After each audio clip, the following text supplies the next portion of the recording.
welcome back to Quetzal Talk. And today we have a guest, Ryan Pemberton from the Asombro Institute in Las Cruces. How you doing, Ryan? I'm doing good. Thanks for having me. Thank you for being here. Thanks for driving all the way, I guess, down over here since Las Cruces is up. Yeah, technically down. So. Hell yeah. Thank you. And so we just wanted to have you here because your institute seemed very interesting, man.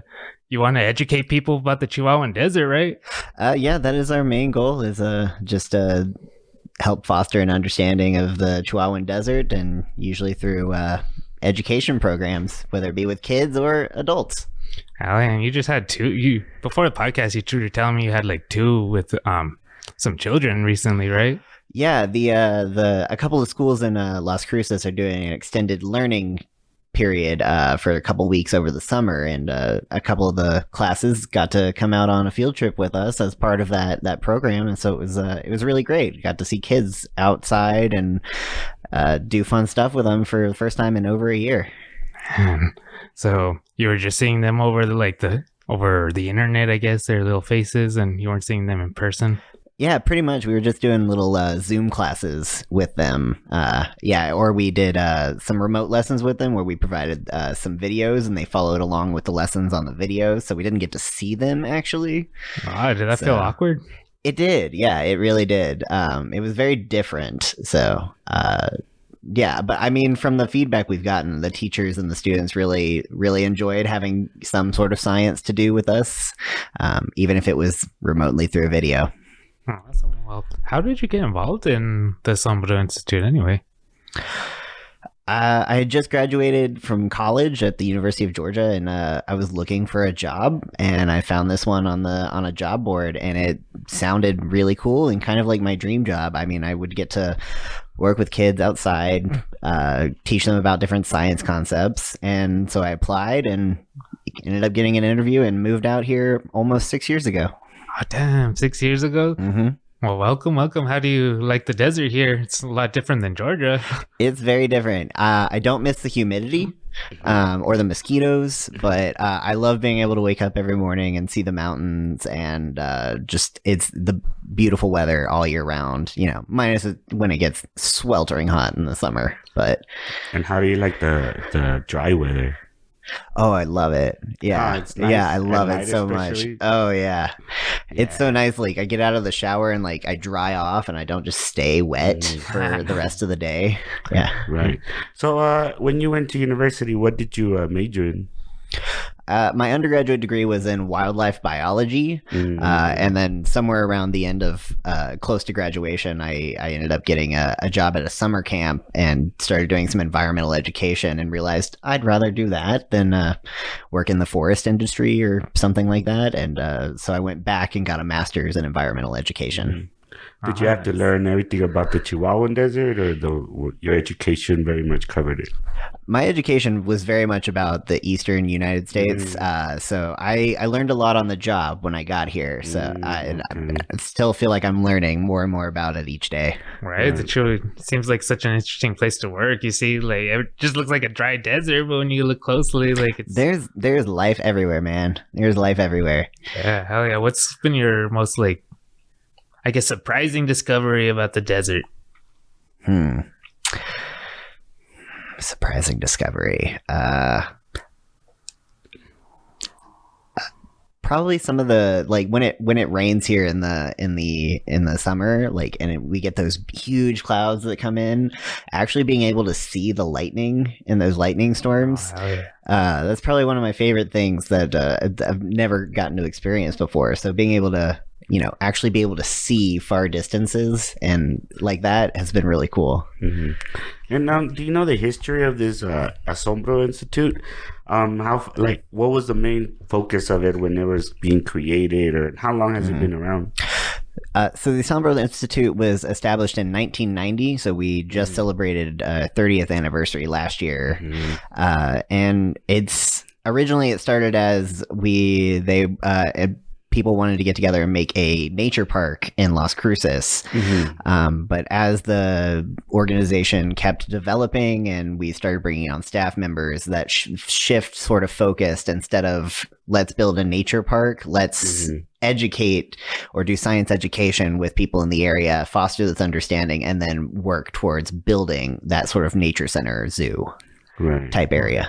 And you guys have some type of like nature, like an area, though. It's not like what you guys wanted, right? But it's some type of conservatory. It's definitely a work in progress. It's beautiful. It's over 900 acres. It's got walking trails. It's got picnic shelters. There's a xeriscape garden on display there. There's educational signs all throughout the park. There's a big amphitheater where it's just lovely to watch the sun rise or set there. So it's definitely a work in progress, and we always are looking for new ways to incorporate local artists or incorporate some service projects from Boys and Girl Scouts and things like that. But we're slowly working our way towards a nature center. Oh yeah. And do people just go out there for trails, or is it like, can you go in there and camp out or picnic, or what can you do there besides just follow the trails? Yeah, so it's open Tuesday through Sunday from 7 a.m. to 5 p.m. So unfortunately, you can't stay overnight. Okay. Yeah, but yeah, there's lovely picnic areas. There's educational things along the trail to do. We've got a self-guided tour booklet that'll help you learn more about the desert. We've got a plant scavenger hunt for little kids that come out there. But all of our shade structures have picnic tables under them, so it's a lovely place to have lunch. With this heat wave, do you guys get a lot of people, or is it tends to slow down a bit in the summer? Generally from about October through March, we get a lot of people out there. Excuse me. I get a lot of people out there either just hiking or just enjoying being out in the desert, because it's close to the city, so you're not having to drive very far, but it's far enough away that you kind of feel like you're out in the middle of the desert, and there's not a lot out there, not a lot of development out there, so you get to just these huge expanses of desert that you get to look at. Oh yeah. And then with those like self-guided tours, you said there's like a plant scavenger hunt. Does it teach kids about, like, I guess, edible foods or useful like foods in the desert at all? Yeah, it does. So yeah, we've got little signs out there, and they search for the little signs, and it'll tell them the English common name, Spanish common name of the plant, some of their cool desert adaptations, different interesting parts of the plant as well. So they kind of just get a really in close look of some of the more prevalent plants that we have in this desert. Nice.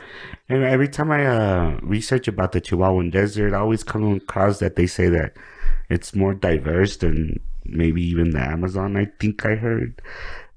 Is that true? I don't know about the Amazon. It is definitely, it's one of the most diverse deserts in the world. Yeah, it's the largest one in North America. We're at the northern tip of it here in El Paso and Las Cruces, but it goes all the way down through Chihuahua, Mexico. So you just get a huge range from that, and it is one of the most diverse deserts in the world. Not the Amazon, but not more diverse than the Amazon. But and do you get any, like, in that little nature park? Do you guys get any species of desert plant or animals that are just like indigenous just to that area, just to that zone, or that you know of? I'm not quite sure about that. We do, most of the plants that we have are definitely from more common in this part of the Chihuahuan Desert. I'm not so sure about the southern part of the desert.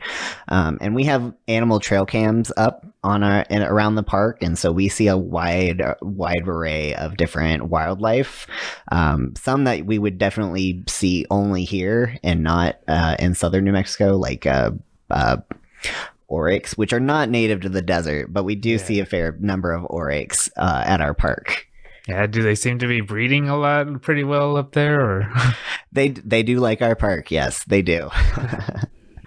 Are they ever hostile at all? Like, I'm not too sure about, like, I know they're from Africa, right? They are, yeah. They're indigenous to Africa.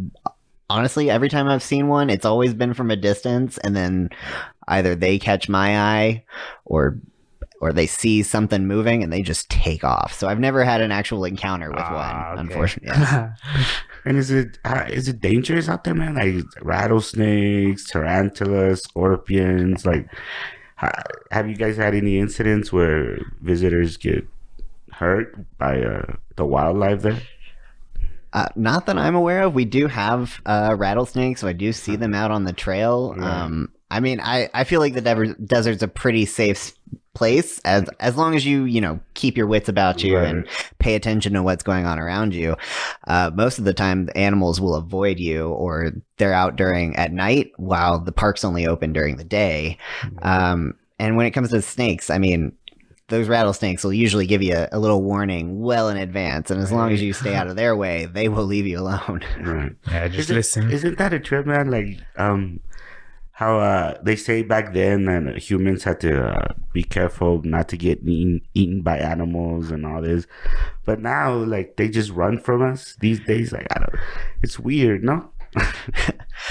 Yeah, I mean it's definitely a dynamic switch where I feel like we used to have to be very wary of the wildlife, but now that I guess we're the dominant species, they tend to run from us, and I don't see nearly as many probably wild carnivores or anything like they used to see, like from written in the journals of the early explorers of this area. Right. Yeah, so like I've never seen mountain lion or nothing.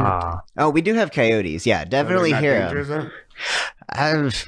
I mean, they can be, especially when they're in a pack. But I mean, the ones that I've come across, they just run from us. Right. So you've never seen anyone that try to like gang up on anyone or gang up on a dog or anything? No, I've never seen that. I'm sure people have stories about. I've heard stories of like small dogs or cats getting taken out of backyards, but I've never seen it. Especially not at our park. Talking about dogs, can you take your dog there? Yeah, you can take your dog. We do ask that you do keep your dog on a leash and near you at all times, and then just pick up after them. But yeah, dogs are totally welcome out at the nature park. Right. Yeah, because they could damage a lot of things, actually, right?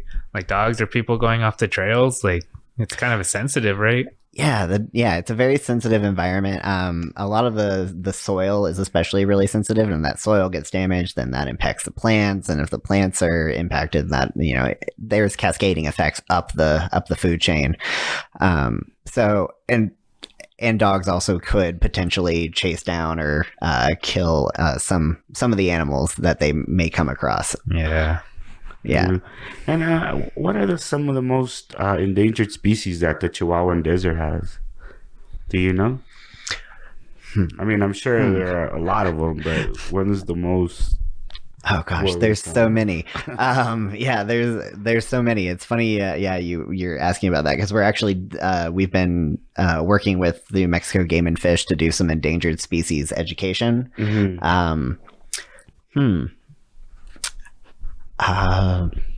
I mean, I really like burrowing owls, but they are definitely one that is rather endangered. They're cute little birds that they often live in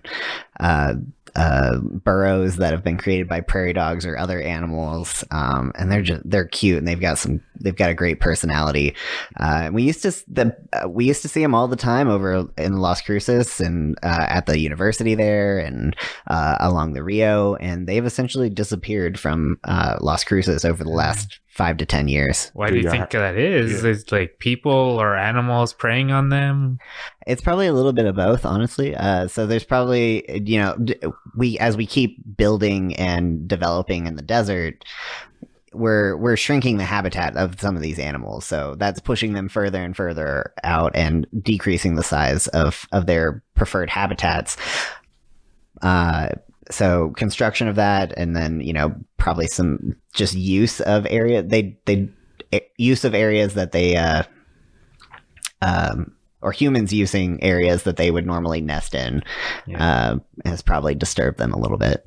Yeah, poor things. And whenever you guys when there's wildfires, do you guys see an increase of wildlife there, or not really? Not really. I mean, the most of the wildfires that have been around Las Cruces, at least since I've been here, have all been relatively small, like a couple acres or so, and none of them have been near our park. Okay. Yeah. Damn, that's crazy. And do you guys work with NMSU, or you guys just work with smaller children, or how does that go?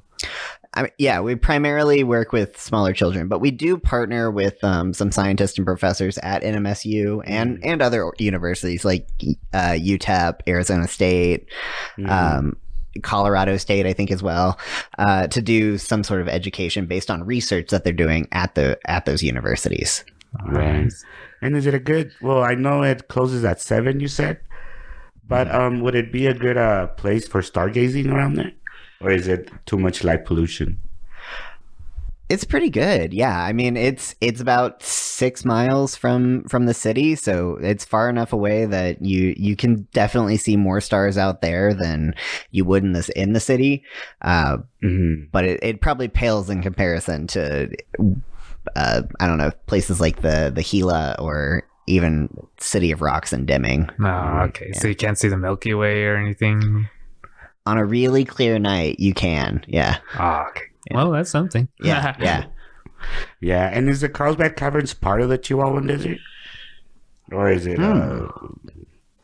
Well, you're not sure. I'm actually not sure. Yeah, okay. I am not sure. Have you been there?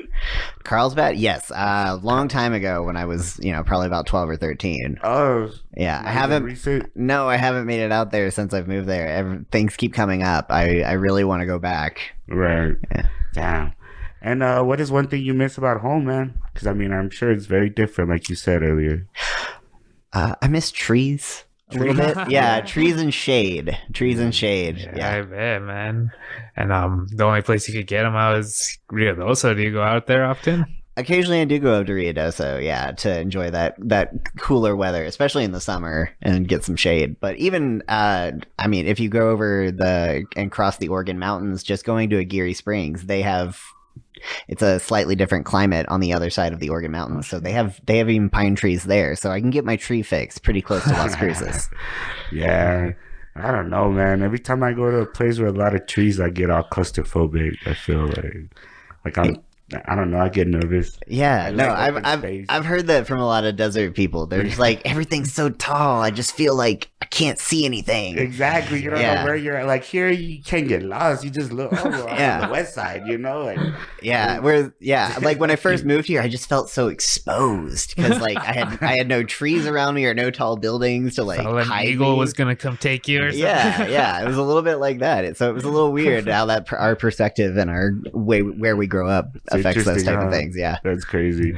Yeah, but I like the trees too, man. I love the trees and all that, but like you said too, man, that humidity, bro, it's killer. I used to live in Edmonton, Canada, for like almost a year and a half. Oh man, it was bad, man, and nothing you could do. Like you turn on the fan, the AC, and it's like it's just a heater blowing at you. Yeah. It was bad. What about the mosquitoes up in Georgia? Were they hot? Yeah, they're like the size of birds. They're huge. Yeah, I'm so glad they're...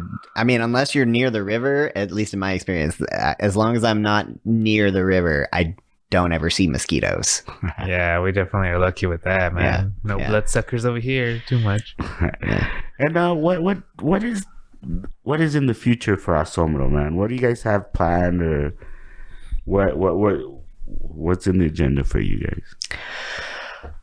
Well, right now we're just kind of we're doing a lot of teacher workshops this summer, but we're really hoping that in the fall we'll get to go back into classrooms and see kids again and start building those relationships again, or rebuilding some of those relationships and working with more schools in the area, because there's definitely more of a need for good science education right now. Right. And then we're also hoping that we can expand some of our virtual programs to other places in the state and maybe even Western Texas and Arizona as well.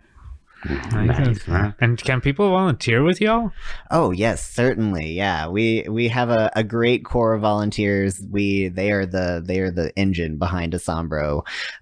They do so much for us. It's insane, but we absolutely love our volunteers. So there's lots of different ways to volunteer as well. Like what? Like I was gonna ask that. Yeah, we're always looking for people who are willing to go into a classroom or on a field trip and just kind of help us answer questions with the kids or pass out and pick up materials from them just to help keep the lesson running. And then it's also just nice to have a second person there to, troubleshoot if things go wrong. Then we have a certain core of volunteers that comes to once monthly volunteer meetings that sort of helps us prep everything for the next month. For our education materials, whether it be like stapling booklets or cutting things out. Probably help with that. Yeah. And then we also have volunteers that like to help out at the nature park and do some trail work for us or do a little bit of repairs on some of the shade structures out there should things happen. Yeah. That's nice, man. That's cool. So wide variety. Right. I'm sure like you said, man, I'm sure for people that like the outdoors, it's a very interesting and fun job. So any kids out there that, look up to people that do the type of work that you do, what kind of advice would you give them to kind of, head towards a career like yours? So probably I would say try and find some sort of organization that either does do outdoor things or does educational things or works with animals, whatever your interest is, and try and get involved with them at a young age, whether it be volunteering or as a junior ranger or something like that. Just get involved with them now so you can get some of that experience, and then whether you go to college or not, just getting that experience can be monumental. Right. And whenever you see the kids there, man, I mean, are they interested or do they get annoying sometimes? I mean, that's the way kids are. I'm just asking. I love working with kids. I just say for the people that want to volunteer and stuff, I'm sure they want to know what's up. Yeah, I mean, it very much depends on age. I mean, the kindergartners are almost always in love with us and think we're rock stars, and then sometimes the middle schoolers are a little withdrawn. And they're too cool. Yeah, they're too cool for us. But they're not rude. They don't start yelling out names or nothing. Oh no, I've never really had a bad experience. I mean, every once in a while you have a kid having a bad day, but generally stuff. Yeah. Not too bad. No, I love working with kids. It's better than being in a classroom, so I'm sure they're happy being out there, no? Yeah, I think so. I mean, the most common complaint we get is that it's hot. Yeah. For all those little emo kids wearing the black and stuff. Yeah, it's like, come on, man. It's summer. Don't wear a black hoodie. And what times do you go out there and fix stuff for the people that want to volunteer and help in the trails and stuff? Are you guys out there during like the main heat? No, we try to do all of our work in the mornings out there if we can. Yeah, we're out there about once or twice a week, just checking on things, and then if we see things that some trail work that really needs to be done, or a major project that needs to be, or a major repair project that needs to be done, then we'll host like a volunteer day out there and have people come help us with whatever we need done, whether it be installing a drain or putting up some reed screens over our shade structures, replacing benches on our tables, things like that. Yeah. And do you ever have a problem with trash, like people being messy, like when they? Unfortunately, yeah, we do occasionally have a little bit of issues with trash, but yeah, our policy is just we ask that if you bring it in, just take it out with you. But yeah, we are out there once or twice a week, and we do have a gatekeeper that goes and checks on the place every day. So if we see any trash building up, we do take care of it pretty quickly.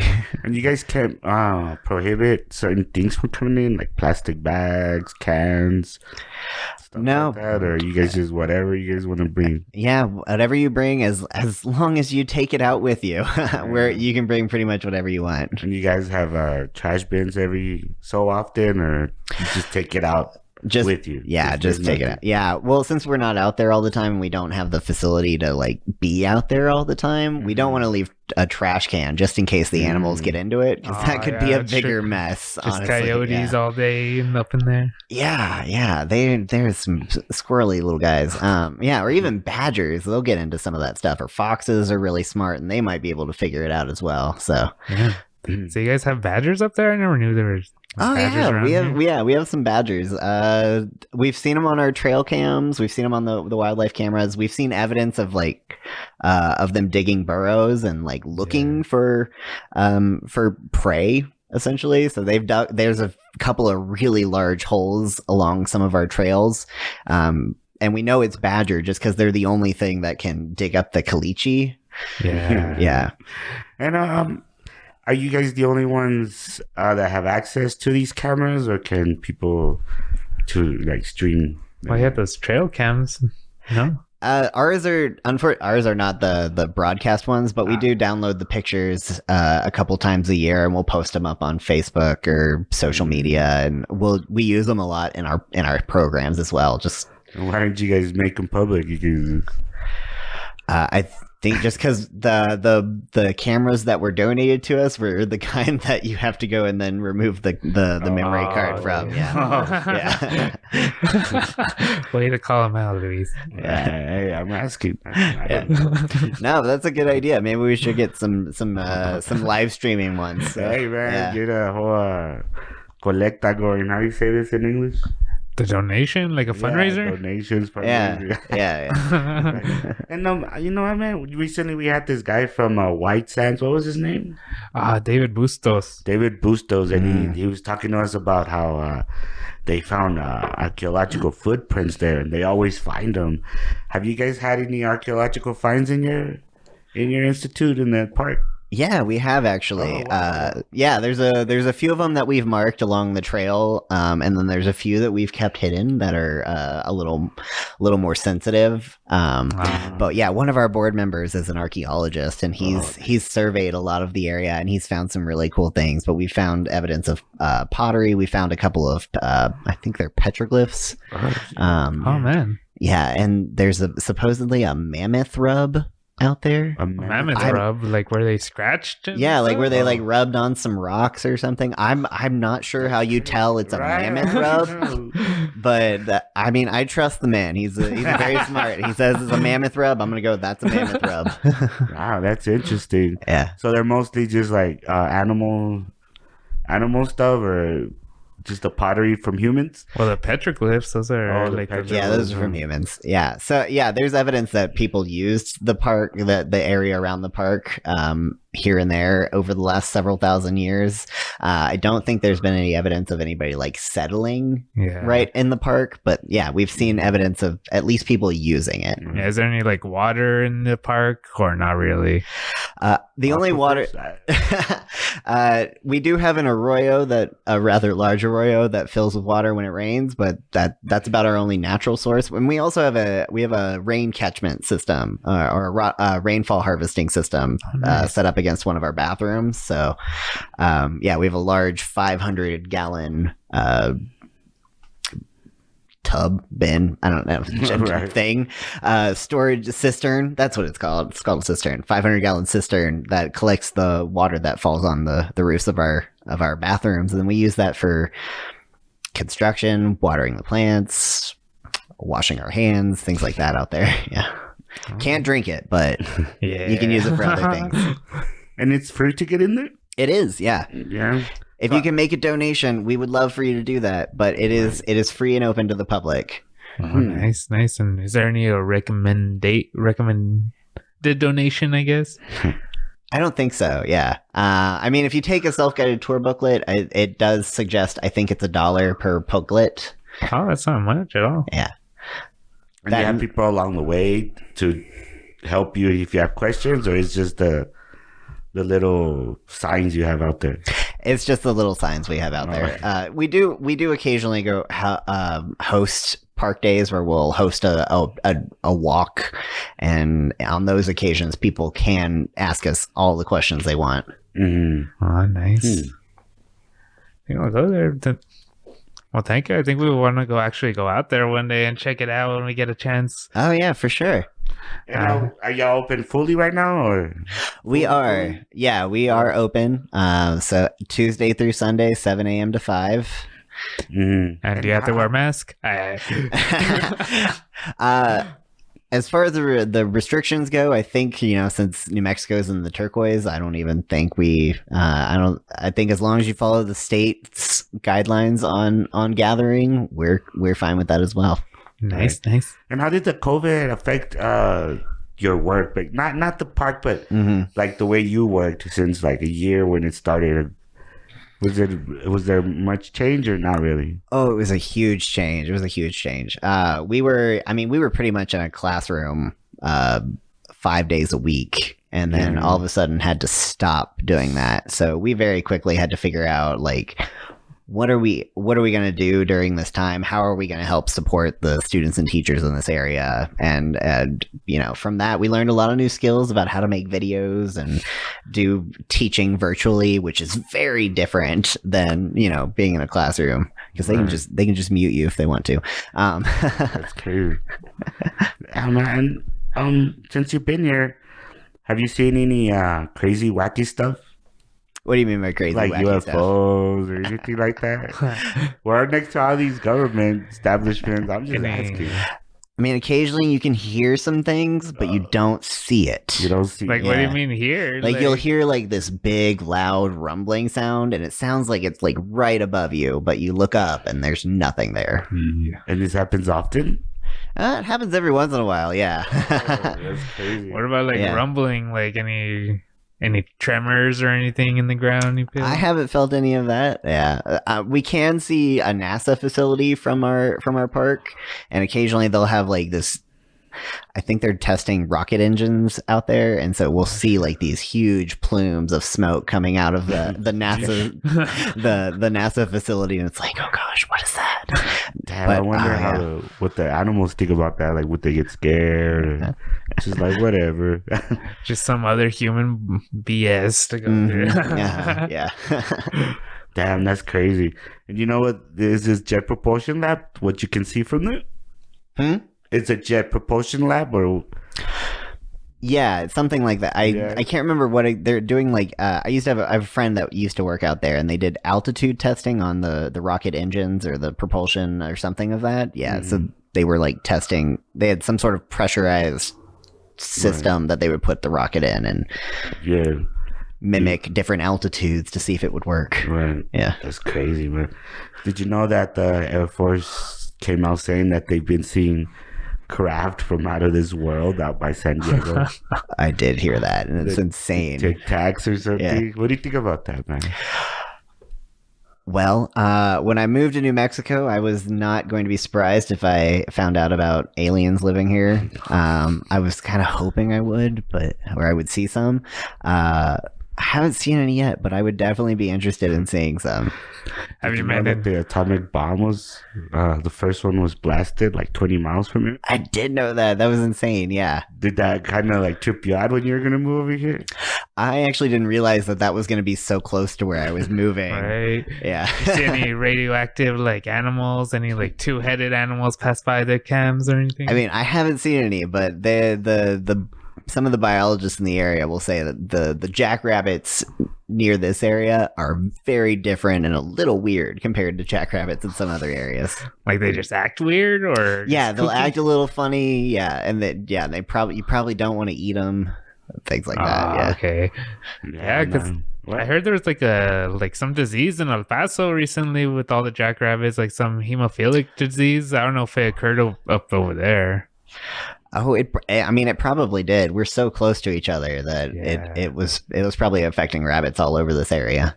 I'm not sure about that one. I don't remember about that one very much. Hearing about that one very much. But they do get like pandemics, rabid pandemics often. I don't know about often, but yeah, they'll spread diseases pretty rapidly, and I mean that's same with most animals. They'll spread diseases if we're too much in their space. True. Cool. Well, any more questions, man?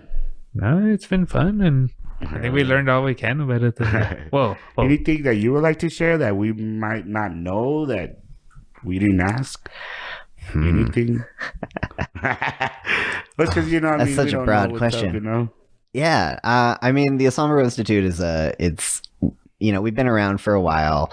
Our main goal is just to support science education in the area in any way we can, and we live in a really science-rich area, so it's we want to really help that classroom to career STEM pipeline, and we try to do that in any way we can, whether it be through classroom lessons or field trips out at the Chihuahuan Desert Nature Park.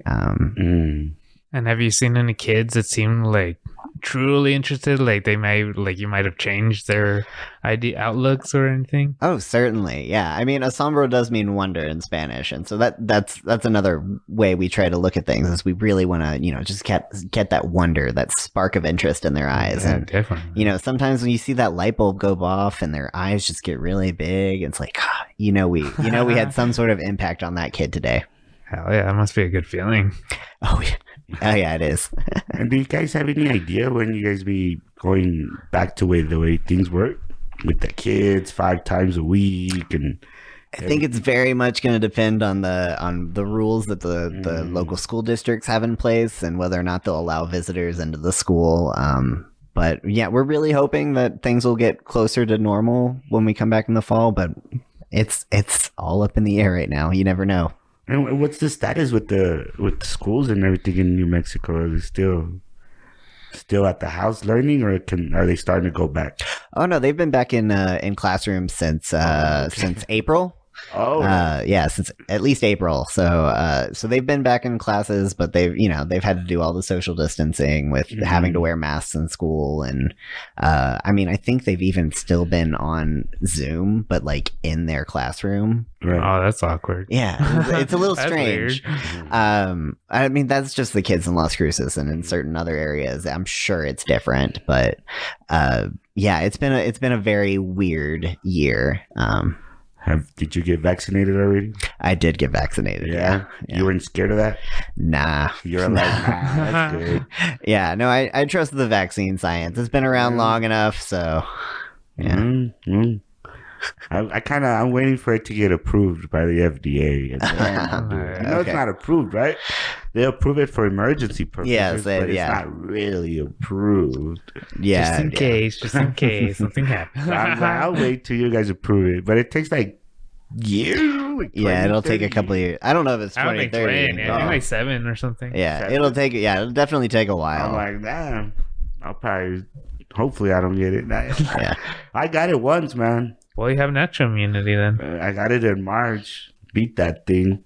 Nice. But yeah, so I'm good. And don't worry, I got tested last week. I'm negative. Negator. We're good.